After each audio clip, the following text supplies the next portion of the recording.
ಅಯ್ಯೋ ನನ್ನುಲಿಯೇ ನನ್ ಬಿಟ್ಟೋದೆಲ್ಲೋ ನನ್ನುಲಿಯೇ ಸೀರೆ ತರ್ತೀನಿ ಅಂತ ಹೋದೆಲ್ಲೋ ನನ್ನುಲಿಯೇ ಯಾಕಪ್ಪ ಹಿಂಗ್ ಮಾಡ್ದೆ ನನ್ನುಲಿಯೇ ನಾನಿನ್ಯಾರಿಗ್ ಹುಲಿ ಅಂತ ಹೇಳೋ ನನ್ನುಲಿಯೇ ಊರ್ ತುಂಬಾ ಓಡಾಡ್ತಿದ್ದೆಲ್ಲೋ ನನ್ನುಲಿಯೇ ಬಂಗಾರದ ಬಳೆ ಮಾಡಿಸ್ಕೊಡ್ತೀನಂತ ಹೇಳಿ ಹೋದ್ಯಲ್ಲೋ ಮಾವ ರೇಷ್ಮೆ ಸೀರೆ ತಂದ್ಕೊಡ್ತೀನಿ ಅಂತ ಹೇಳೋಗಿದ್ದಲ್ಲೋ ಮಾವ ಅದನ್ನೆಲ್ಲ ತಂದ್ಕೊಟ್ಟು ಸಾಯ್ಬಾರ್ದಾಗಿತ್ತೇನೋ ಮಾವ ಮಾವ ನಮ್ಮ ಅಕ್ಕನ್ಗೆ ಹೇಳೋದ ಮಾವ ಎಲ್ಲೆಲ್ಲ ಆಸ್ತಿ ಮಾಡಿದೀಯೋ ಮಾವ ನಂಗೆ ಹೇಳ್ಬಾರ್ದಾಗಿತ್ತೇನೋ ಮಾವ ಮಾವ ಮಾವ ಹೋಗ್ಬಿಟ್ಟಿದ್ದಾರೆ ಫ್ರೆಂಡ್ಸ್ ರಿಪ್ ಮಾವ ಮರಳಿ ಬಾರದ ಊರಿಗೆ ನಮ್ಮ ಮಾವ ಹೋಗ್ಬಿಟ್ಟಿದ್ದಾರೆ ಅಯ್ಯೋ ಆಹಾ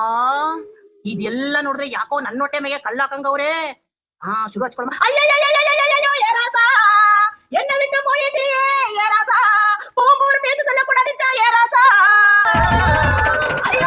ಈ ತರ ಹಿಂಸೆ ಕೊಟ್ರೆ ಜನಗಳಿಗೆ ಯಾರು ಬದುಕ್ತಾರಕ್ಕ ಸರ್ ಅವ್ನು ಜಡ್ಕೆ ನನ್ ಮಕ್ಳು ಸರ್ ಅವ್ನು